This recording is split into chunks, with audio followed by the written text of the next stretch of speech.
মুরব্বী বর্ষিয়ার নেতা জনাব কাউকড়ি ইউনিয়নের বারবার নির্বাচিত চেয়ারম্যান জনাব হাবিবুর রহমান মোল্লা ও আমাদের সাবেক যুগ্ম আহ্বায়ক মোহাম্মদ রাইসুল ইসলাম প্রিন্স।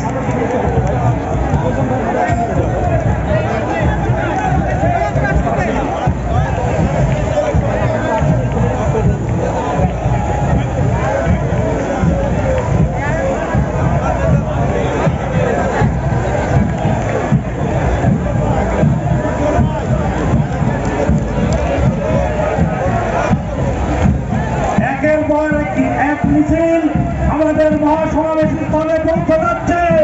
আমরা দূর থেকে কে মিছিল নিয়ে আসলে আমরা দেখতে পাচ্ছি না, তারপরে নাম বলার সম্মান হচ্ছে না, জন্য আমরা দুঃখিত। তবে তাদেরকে আমরা হাততালি দিয়ে অভিনন্দন জানাই।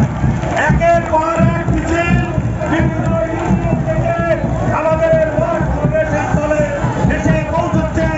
অনেক দূরে আসার কারণে আমরা তাদের নাম বলতে পারছি না, আমরা হাততালি দিয়ে তাদেরকে অভিনন্দন জানাই।